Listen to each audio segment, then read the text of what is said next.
नमस्कार दोस्तों। आज हम एक ऐसे विषय पर बात करेंगे जिस पर समाज अक्सर खुलकर बात करने से बचता है, स्त्री और संभोग।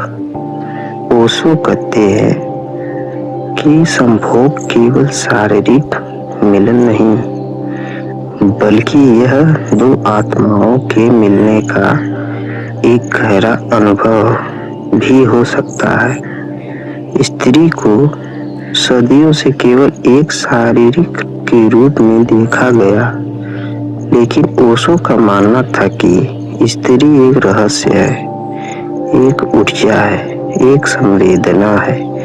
उसे समझना आसान नहीं। जो पुरुष केवल शरीर को देखता है, वह स्त्री के वास्तविक सौंदर्य को कभी नहीं जान पाता।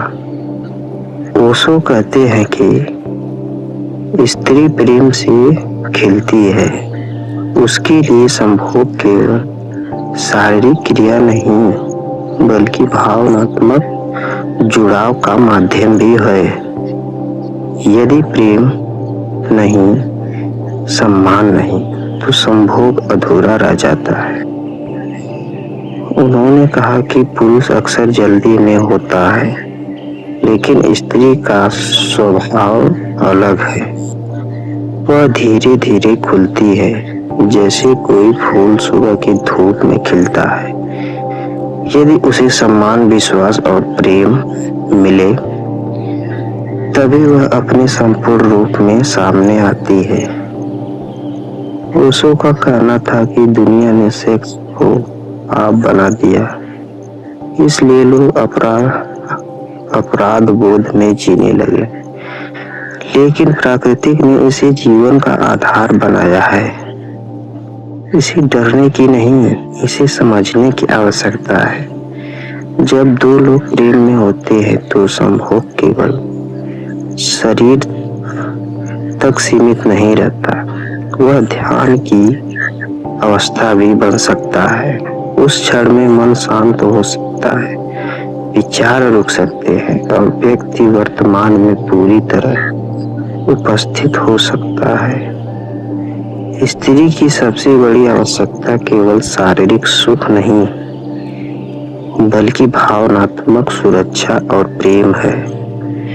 जब वह सम्मानित महसूस करती है, तब उसका मन और हृदय दोनों खुलते हैं। ओशो कहते हैं कि प्रेम के बिना संभोग केवल एक आदत बन सकता है, लेकिन प्रेम के साथ वही अनुभव एक उत्सव बन जाता है। आज की दुनिया में लोग शरीर के करीब आ जाते हैं, लेकिन दिलों के बीच की दूरी बनी रहती है। ओशो हमें याद दिलाते हैं कि सच्चा संबंध केवल शरीर का नहीं, बल्कि आत्मा का भी होता है। स्त्री को समझना है तो उसे बदलने की कोशिश मत करो। उसे सुनो, महसूस करो, स्वीकार करो, क्योंकि प्रेम वही जन्म लेता है जहाँ स्वीकार्यता होती है। अंत में ओशो का संदेश यही है कि प्रेम और संभोग विरोधी नहीं है। जब प्रेम गहरा होता है, तब संभोग भी एक पवित्र अनुभव बन सकता है, और जब सम्मान, विश्वास और प्रेम साथ हो, तभी तो व्यक्ति का मिलन पूर्ण होता है। धन्यवाद। स्त्री को जीतने की नहीं, समझने की आवश्यकता है, क्योंकि जहाँ समझ है वहीं सच्चा जन्म लेता है।